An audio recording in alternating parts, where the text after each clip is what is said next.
à tous, on va prendre à placer un point à partir d'une relation vectorielle. Donc si ce point s'appelle M et qu'on a MA égale BC plus DE, M étant ici à l'origine, au départ, on va l'éviter en permutant les deux lettres ici, en le plaçant du coup à l'extrémité. Permuter, c'est-à-dire multiplier par moins 1 à gauche. On va également du coup multiplier par moins 1 à droite afin de maintenir l'égalité. Du coup BC va devenir C vers B. D vers E va donc devenir E vers D. Premier conseil, faites ceci, toujours le point à placer à l'extrémité.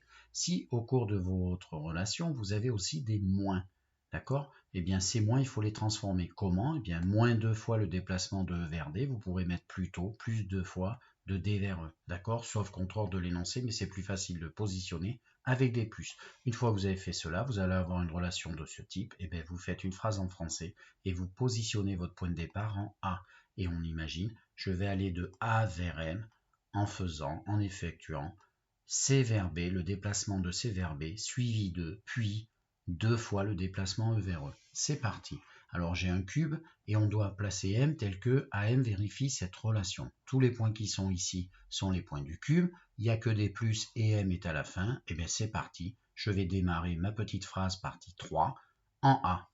Donc, je me place en A, je lis derrière l'égalité ce qui a marqué avec vous. Il y a marqué AB, ça veut dire j'effectue le déplacement A vers B qui m'amène ici. Plus AD, ça veut dire puis le déplacement de A vers D. Attention, on ne revient pas là, j'étais ici et j'effectue maintenant le déplacement de A vers D. Il va m'amener ici et ensuite j'ai marqué plus 1/2 de C vers G. Et bien 1/2 de C vers G, je monte d'une moitié, ce qui m'amène et me termine ici en M. Donc M, il est exactement ici, c'est le milieu de CG. Voilà pour le premier. Je vous mets une petite remarque que je vous affiche pour ceux qui ont envie de bricoler un petit peu plus. Au départ, ils vont retrouver quelque chose de similaire. Donc, par exemple, si vous avez ici remarqué qu'il y avait AB, en changeant AB de côté, donc je transforme ma relation, ça devient ici moins AB, c'est-à-dire plus BA.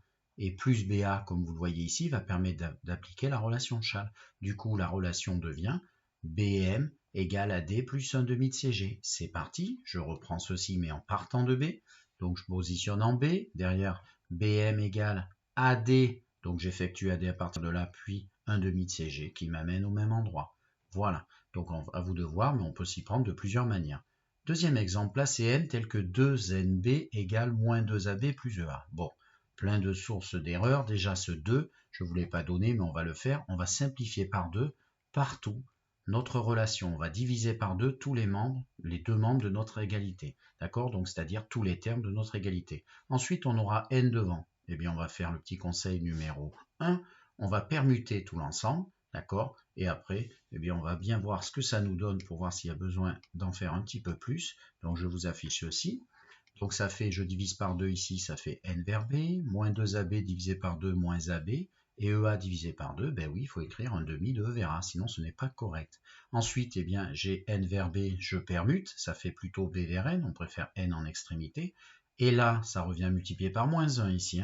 Je vais faire fois moins 1 de ce moins 1 pour faire plus 1. Je ne change pas deux fois, attention, il faut garder AB.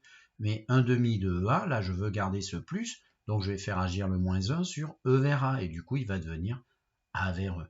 Donc voilà la relation finale obtenue. Eh bien, c'est parti. On va positionner notre point de départ, on regarde bien en B. Donc en B ici, je vais faire A vers B, il va m'amener à l'extérieur, eh bien oui, ça arrive. Donc il va m'amener ici, 4 carreaux à droite de B sur mon dessin. Et ensuite, je dois faire plus, puis 1/2 de A vers E. Et A vers E, si vous regardez à gauche de votre cube, c'est monter. Donc en gros, je vais monter de la moitié de A vers E, c'est-à-dire de 2 carreaux vers le haut, ça termine ici. Donc en gros, mon point N, il est ici. Voilà, il est dans l'espace positionné à cet endroit. Troisième exemple, placez P tel que G vers P égale ceci. Encore une fois, il n'y a que des plus, P est à la fin, il n'y a pas de problème. C'était juste pour vous montrer un exemple où tout n'est pas entier. Donc c'est parti, je pars de G, attention, je pars de G, je vais faire donc ce qui est marqué derrière le égal 1/4 de C vers D. Donc 1/4 de C vers D, 1/4 vers la gauche. Je vais donc mettre des graduations. Vous voyez, je vais découper en 4 le morceau du bout. Et du coup, ce premier quart va m'amener là où je suis en train de placer mon point. Puis 1/2 de H vers E. H vers E, c'est revenir vers l'avant du cube. Donc ça va revenir à peu près ici. J'essaie de garder les parallèles, vous voyez. Et donc ici, vous avez la même dimension. Et je suis donc arrivé au bout, c'est-à-dire en P. Voilà. P P positionné dans cette phase du haut à cet endroit. Dernière petite remarque que je vous donne, en fait vous avez dû voir qu'en fait tous les points que je vous ai donnés, eh bien les points inconnus, ils étaient présents que dans un seul vecteur. Qu'est-ce qui se passe s'il est dans deux vecteurs? Ce que je vous mets ici dans ma remarque. Eh bien on ne s'affole pas, en fait BM, vous voyez M est à deux endroits, on va décomposer avec la relation de Chasles. Je vais mettre une lettre A par exemple, il y a d'autres méthodes, hein, c'en est une. Je mets A dans le deuxième, du coup qui se décompose ici avec la relation de Chasles, et je fais mes distributions, mais regardez bien, il n'y aura plus que des vecteurs AM contenant le point inconnu, et vous pourrez vous ramener à une relation comme les deux cas précédents. Voilà.